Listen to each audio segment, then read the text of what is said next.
Bonjour. Dans mon livre Le chaos de la prospective et comment s'en sortir, j'ai un traité particulier sur le logement et je voudrais vous le lire en partie. Il se terminera avec d'abord, il y aura le manque de logement et le fait qu'on ne sache pas construire en France. En France, le logement est un boulet. Le rêve de la petite maison avec jardin s'effondre. Et finalement, quel futur pour le logement, c'est-à-dire quelle solution on propose. Avant cela, je voudrais quand même insister sur une chose, c'est que pour moi, la prospective, c'est pas de faire du commentaire sur présent. C'est-à-dire qu'aujourd'hui, c'est vrai, et c'est vrai que sur le coup, il y a une sensibilisation très forte. Il y a des émissions de télévision, des articles dans la presse, en novembre 2023, disant, écoutez, le logement est dans une situation catastrophique, la plupart des Français n'ont plus les moyens d'acheter un logement, d'ailleurs ils n'achètent plus, il n'y a plus de crédit, les taux sont trop élevés, les prix à la vente ne conviennent pas avec les prix à l'achat, et ça prend aujourd'hui une telle proportion que même dans une ville comme Paris, qui était à la tendance à la hausse quasiment de manière continue depuis plus de 20 ans, on arrive à une baisse de 5% en quelques mois. J'avais relevé, dans ma lettre des signaux faibles, dès 2004, le fait que la population migre du nord de la Seine au sud, vers l'ouest et le sud de la France, vers la mer. Il y avait eu juste un petit accident comme ça, le boom de la maison individuelle en 2006, où l'âge d'ailleurs du primo-accédant, celui qui achète pour la première fois, était passé à 37 ans en moyenne contre 40 ans en 2001, 37 ans en 2004, quand même, c'est quand même, si on y réfléchit, quand même assez âgé. Il faudrait bien sûr, je le disais à l'époque, quelque chose comme 500 ou 600 000 maisons par an. Donc ça, c'était des signaux faibles de 2006. Il y en avait d'autres en 2004, j'en ai parlé, 2006, 2008, bon ben voilà, ça revient exactement au même, parce on ne sait pas considérer l'étalement urbain et la ségrégation spatiale qui devient de plus en plus importante, puisque les foyers modestes doivent habiter de plus en plus loin des villes, et donc ont des voitures pour pouvoir aller travailler en ville. Et puis je disais en 2010, le logement est le nœud des prochaines années, parce que les villes se densifient, parce que le budget logement est très important. En France, c'est quasiment le premier budget des ménages. Dans le reste de l'Europe, c'est le deuxième, troisième ou quatrième budget des ménages. Donc on a un budget des ménages complètement déséquilibré. Et puis en 2014, je disais, la France s'enfonce dans la pauvreté, en particulier avec ses problèmes de logement. On venait de terminer le ministre du Logement, Cécile Duflot, pendant 2 ans, de mai 2012 à mars 2014. Et pendant son époque, avec l'impact qu'elle a eu un petit peu plus loin, on est passé d'un besoin de 400-500 000 logements, 600 000 logements, à le plus petit nombre de logements construits, c'est-à-dire 268 000. On a écœuré les gens pour construire des logements. Alors je voudrais quand même venir au point de départ. On ne sait pas construire le logement en France. Alors je passe les détails qui sont donnés dans le chapitre historiquement, avec l'époque où on taxait les fenêtres, ce qui fait que dans beaucoup de maisons, jusqu'en 1926, on bouchait des fenêtres pour avoir moins d'impôts.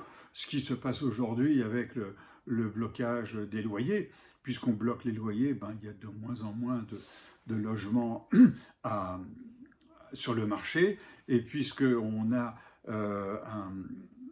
un coefficient F ou G sur l'économie d'énergie des bâtiments, il y a de moins en moins de logements à louer, ce qui fait que les prix sont de plus en plus importants. Bien sûr, il y a des choses qui sont logiques. Les passoires thermiques ne devraient pas exister, ou elles devraient être au moins limitées. Ça coûte très cher, et on n'a pas amené, en même temps qu'on faisait ce blocage, une politique financière aux ménages avec des aides telles qu'elles commencent à se mettre en place sur la pointe des pieds en 2023, en espérant qu'en 2024, ça ira un peu mieux. Donc, je passe des détails que j'ai donnés. Le logement, vous le voyez bien, est un goulet, et un goulet d'étranglement, et c'est devenu un boulet pour les foyers.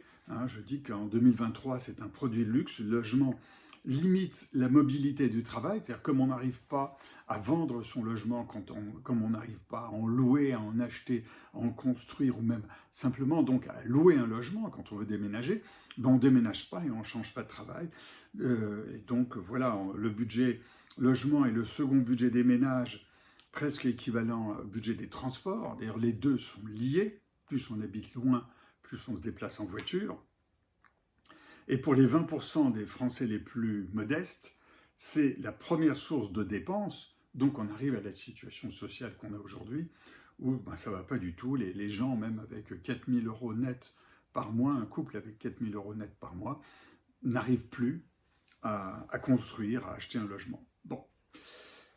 Je vais un petit peu plus loin dans l'article, enfin le chapitre que j'ai traité. Je viens rapidement à la petite maison avec jardin dont tout le monde rêvait à la suite de la Covid. Rapidement, on s'est aperçu que c'était une erreur profonde. La petite maison, c'est une passoire thermique. Elle mange du fioul. Il faut remplacer la chaudière au fioul. Et comme on a des voitures pour aller travailler, les voitures, bientôt, et de plus en plus, ne peuvent plus rentrer dans les villes. On demande de mettre les voitures diesel à la casse, alors qu'on pourrait faire du rétrofit. Mais ça, on commence là aussi à y réfléchir à ça. On a l'impression qu'il y a des gens qui vivent hors sol, comme je le dis souvent dans mes visios et que j'ai écrit souvent. Il y a pas mal de gens hors sol dans les administrations françaises. Voilà, je passe ce chapitre-là, cette partie-là, puisqu'on arrive aussi à la zone, à la politique de ZAN, zéro artificialisation nette des sols. Et on arrive à une émission de télévision que j'ai vue il n'y a pas très longtemps sur Envoyé spécial, où, grosso modo, la journaliste disait « Mais écoutez, c'est incroyable, on ne peut plus construire des pavillons. D'ailleurs, regardez, il y a un maire qui se cache à moitié en disant « Oh, regardez, je suis obligé de construire des logements avec 1 ou 2 étages, je suis obligé, je ne peux pas faire autrement, je ne peux pas tourner autour du pot. La loi me l'impose, les gens qui déposent ces permis de construire sont en toute légalité, donc je suis obligé de le faire. » Mais on marche sur la tête. D'abord, qu'est-ce qu'un journaliste vient faire là? En fait, Envoyé spécial est une émission d'opinion. C'est vrai qu'on développe des opinions, mais séparons le fait de l'opinion. On est dans un temps où il faut densifier des villes.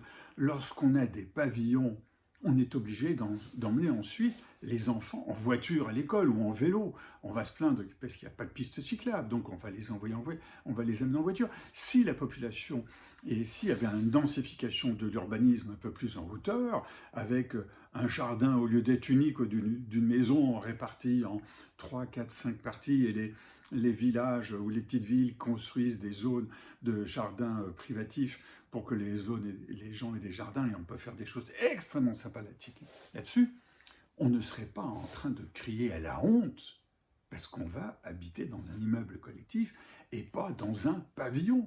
Un pavillon est en soi, c'est vrai, un non-sens dans la politique écologique que l'on va avoir. Donc il faut faire ce rapport, et il faut faire ce lien. Et c'est ce que je dis là dans ce chapitre, la conclusion, quel futur pour le logement? C'est-à-dire qu'en fait, réussir à faire baisser le budget logement des ménages, c'est dégager du pouvoir d'achat.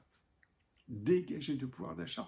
On fait des erreurs. Par exemple, il faut construire des logements avec un avantage fiscal plutôt qu'un impôt. L'IFI, l'impôt foncier immobilier, taxe l'immobilier, alors qu'aujourd'hui c'est l'inverse. Il paraît qu'il reste, je crois, 150 milliards d'euros dans les caisses, puisque d'ailleurs on voit que les Français n'ont jamais autant épargné. Il y a une dizaine ou une vingtaine d'années, on était à 14% d'épargne. Aujourd'hui, on en est à 18 ou 19% de taux d'épargne des ménages, alors que la loi sur les retraites doit assurer pour ceux qui sont en train de partir à la retraite un revenu décent. Mais les 150 milliards d'euros qui existent, il faudrait dire aux gens qui ont cet argent, mais construisez. Construisez des logements, vous allez avoir un avantage fiscal à construire des logements. Ah, bien sûr, les gens de ces fameux bureaux de l'administration vont dire « Oui, mais si on construit trop de logements, le prix des logements va baisser. » Et alors, qu'il baisse, que les gens puissent déménager, puissent trouver un travail ailleurs, puissent avoir un logement en regard avec leur vie, leur évolution de foyer. Or, aujourd'hui, plus personne ne bouge, et je l'ai déjà dit. Donc, il faut donner un avantage fiscal à la construction, il faut densifier l'habitat, construire des logements d'appoint pour les salariés avec avec toutes les formes de commerce et de bureaux, c'est-à-dire lorsque l'on construit des commerces, lorsqu'on construit des bureaux, il faut construire des logements, et en particulier sur les commerces, je pense en particulier aux commerces de périphérie, il faut construire des logements au-dessus d'une manière qui peut être très agréable, c'est-à-dire qu'un hypermarché peut avoir sur ses 10 000 m² de toiture, là aussi, des logements qui sont construits pour, avec 10 000 m², on construit pas mal de logements pour l'ensemble de la zone dans laquelle il est, et on a une petite ville, une petite cohabitation qui s'installe là. Reste à trouver les formules, bien sûr, pour les gens qui travaillent dans les commerces et ceux qui ne travaillent pas. Même chose dans les bureaux, dans les hôpitaux.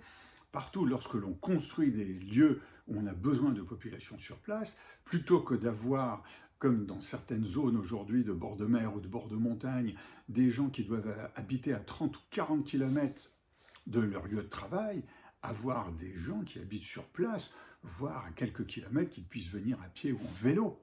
C'est une modification de l'habitat qu'il faut avoir, et corrélativement, on aura donc plus de logements et donc une baisse des loyers. La moitié des grandes surfaces ont plus de 40 ans d'âge et sont devenues urbaines, centre-ville. On a de quoi là construire des logements. On peut construire des logements sur les toits et adapter évidemment avec la solidité de la structure.